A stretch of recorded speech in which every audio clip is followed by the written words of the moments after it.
Karnataka style chicken ಕಬಾಬ್ ಹೇಗೆ ಮಾಡೋದು ಅಂತ ಹೇಳ್ಕೊಡ್ತೀನಿ ಬನ್ನಿ. ಮೊದಲಿಗೆ ಒಂದು ಬೌಲ್ ತಗೊಂಡು ಅದಕ್ಕೆ 2 ಸ್ಪೂನ್ ಜೋಳದ ಹಿಟ್ಟು, 2 ಸ್ಪೂನ್ ಅಕ್ಕಿ ಹಿಟ್ಟು, 2 ಸ್ಪೂನ್ ಮೈದಾ ಹಿಟ್ಟು ಹಾಕಿ garam masala, chilli powder, turmeric powder, ಜೀರಿಗೆ ಮತ್ತು ಪೆಪ್ಪರ್ ಪೌಡರ್, ಬಿಳಿ ಎಳ್ಳು, ಶುಂಠಿ ಬೆಳ್ಳುಳ್ಳಿ ಪೇಸ್ಟ್,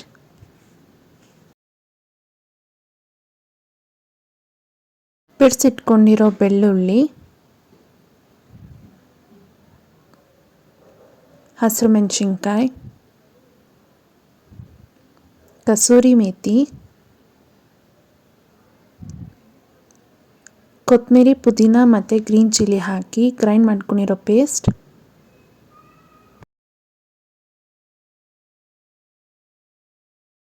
ನಿಂಬೆ ರಸ,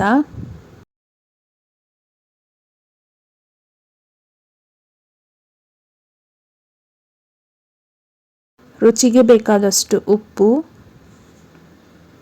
ಕರಿಬೇವು ಸೊಪ್ಪು, 2 ಮೊಟ್ಟೆ,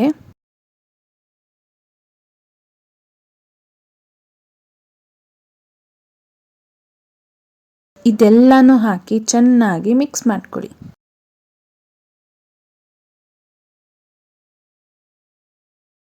ನೋಡಿ, ಈ ಥರ ಮಿಕ್ಸ್ ಮಾಡಿಕೊಂಡು ಇದಕ್ಕೆ ಚಿಕನ್ನ ಹಾಕಿ ಚೆನ್ನಾಗಿ ಮಿಕ್ಸ್ ಮಾಡಿ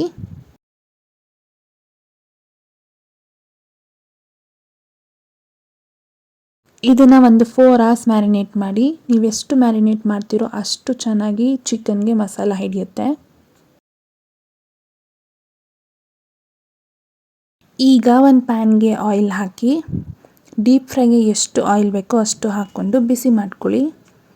ಅದು ಬಿಸಿ ಆದಮೇಲೆ ಅದಕ್ಕೆ ಮ್ಯಾರಿನೇಟ್ ಮಾಡಿರೋ ಚಿಕನ್ನ ಹಾಕಿ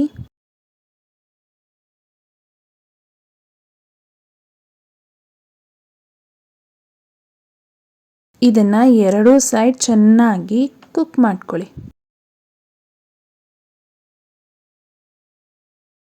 ಈಗ ಉತ್ತರ Karnataka style chicken kebab ready to serve.